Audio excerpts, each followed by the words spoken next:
Assalamualaikum warahmatullahi wabarakatuh. Jumpa lagi dengan saya Mas Mut, masih di seputaran anxiety disorder, psikosomatis dan dispepsia. Eh, Sebetulnya kemarin-kemarin itu saya ingin membuat video tentang mencegah penuaan dini dan lain-lain.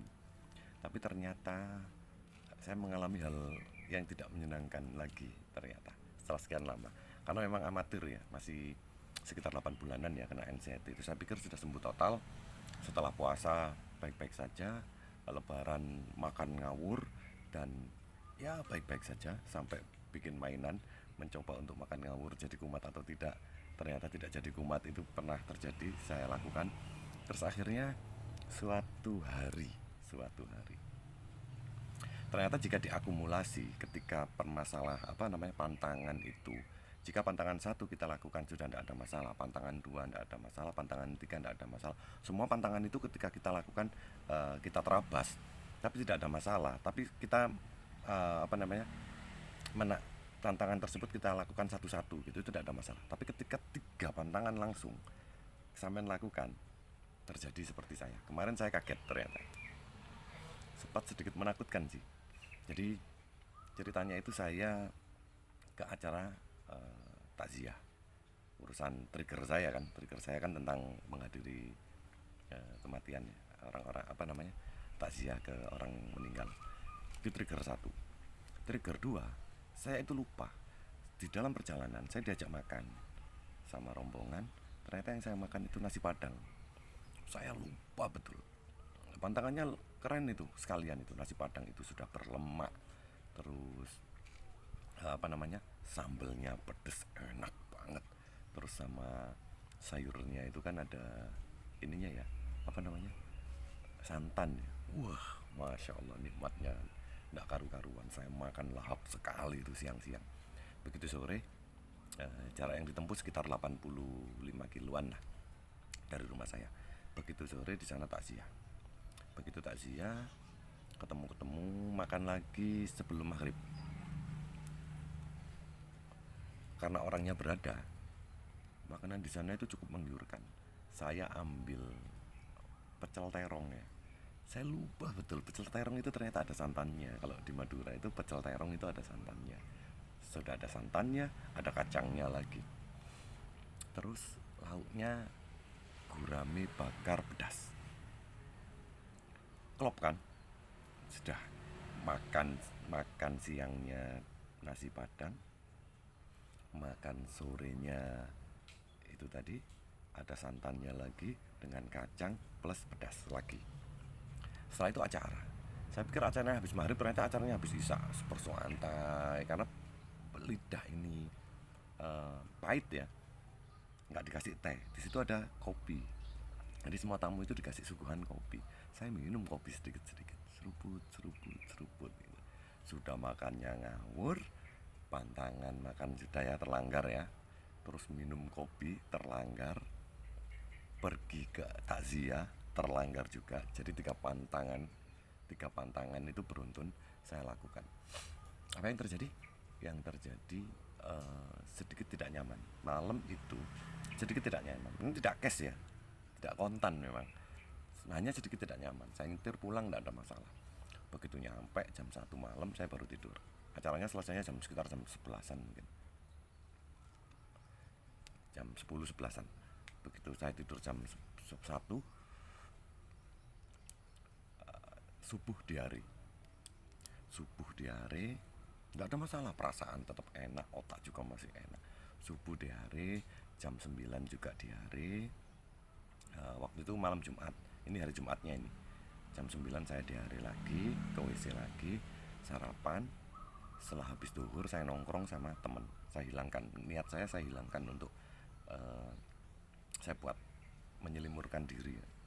Saya ke tempat temen, asik-asik main-main. Ternyata sama temen diajak pergi lagi ke Sidoarjo. Ayo jalan ke Sidoarjo, ke Mitra 10, ada yang harus dibeli. Oke, saya bilang gitu. Tapi perut ini udah gak enak. Sebelum berangkat itu sekitar sore, asar itu sudah gak enak. Saya mau ke WC lagi, tapi saya tunda, nanti aja deh. Akhirnya ke Sidoarjo. Di Sidoarjo itu saya menahan BAB. Saya di lantai 2, dengan AC yang sangat dingin, tiba-tiba perasaan cemas itu muncul lagi. Dak, tidak ada angin, tidak ada hujan. Ya itu tadi, karena kesalahan kemarinnya ternyata berimbas di hari berikutnya. Kesalahan di hari Kamisnya, di hari Jumatnya itu yang kita mendapat imbasnya. Ketika saya dapat imbasnya, karena kan sudah tahu tapi ya, karena NCT-nya sudah mereda jauh kan. Apa yang saya lakukan? Saya hanya keluar, saya bilang ke teman saya kode, saya lagi tidak enak, saya keluar, saya bilang gitu. Saya turun. Perasaan itu tidak nyaman. Oh belum, waktu itu saya lawan dulu. Saya lawan. Saya lihat elektronik, saya lihat ini, sesuatu yang menyenangkan. Apa-apa barang-barang yang menyenangkan. Saya bolak-balik, saya lihat menunya segala macam. Saya jalan, ternyata tetap tidak bisa hilang. Begitu balik lagi ke arah hadap yang tidak menyenangkan, terlihat orang banyak dan dinginnya masih terasa, langsung cemas lagi.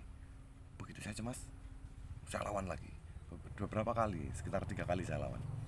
Ternyata tidak sanggup, saya tidak sanggup. Akhirnya saya kasih kode teman saya turun dulu. Saya merasa agak cemas, saya mau ke parkiran dulu karena sudah tahu. Jadi saya langsung melakukan pernafasan yang bagus. Saya turun, begitu keluar saya di parkiran, duduk bersantai, ambil nafas perut, keluarkan seperti biasa, 7 tarik, 8 tahan, terus dikeluarkan 5. Seperti itu beberapa kali. Setelah itu ambil rokok, kita ngerokok lagi, bersantai di parkiran sampai santai, hilanglah cemas. Bener-bener hilang, langsung seketika. Cuman perut masih nggak enak. Akhirnya teman saya nggak enak, dia turun juga. Ya udah dia pulang.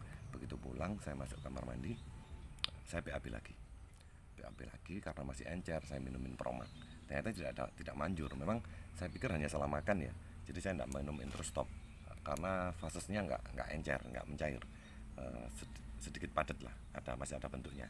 Jadi saya tidak minum Introstop.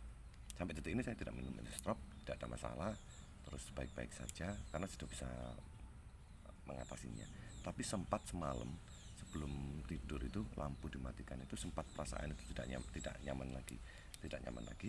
Barulah saya pikir-pikir lagi, saya lawan lagi karena sudah tahu tata caranya, yaitu tadi langsung membaik.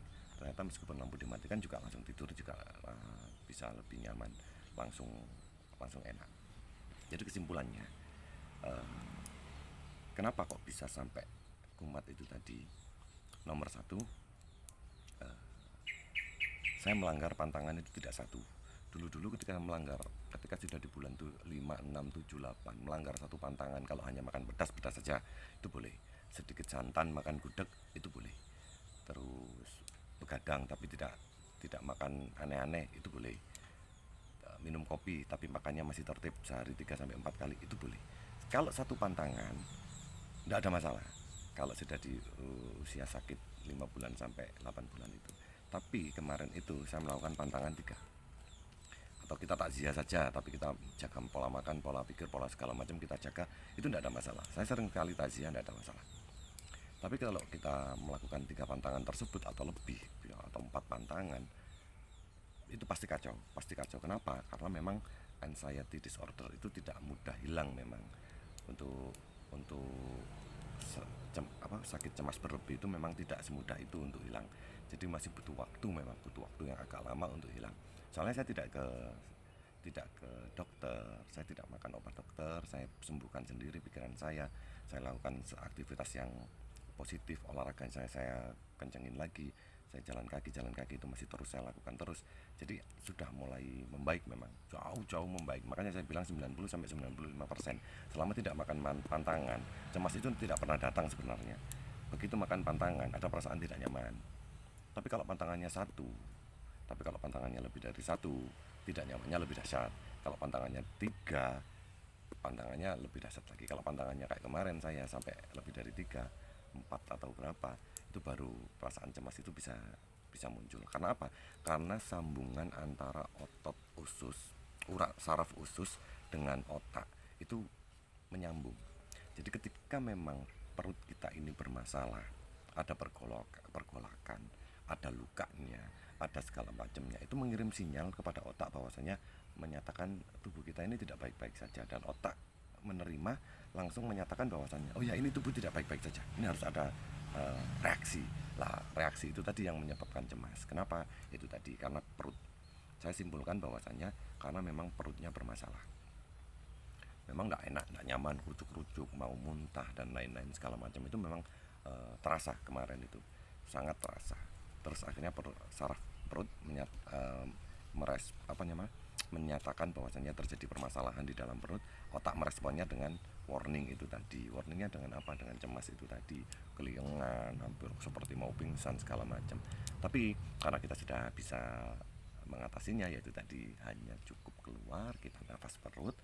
Setelah selesai, terus kita istirahat cukup. Semalam saya istirahat cukup, hari ini sudah baik-baik saja, sudah tidak ada masalah, sudah bisa bikin video, sudah bisa bercerita kepada teman-teman, dan saya dokumentasikan untuk bisa saya dengarkan lagi. Satu hal yang paling utama adalah jangan melanggar lebih dari 3 pantangan atau lebih dari 1 pantangan. Itu masih belum boleh. Tetap kalau masih pantangan dilanggar itu hanya sedikit-sedikit saja, hanya satu itu aja tidak ada masalah. Di situ poinnya. Terima kasih sudah melihat video saya. Assalamualaikum warahmatullahi wabarakatuh.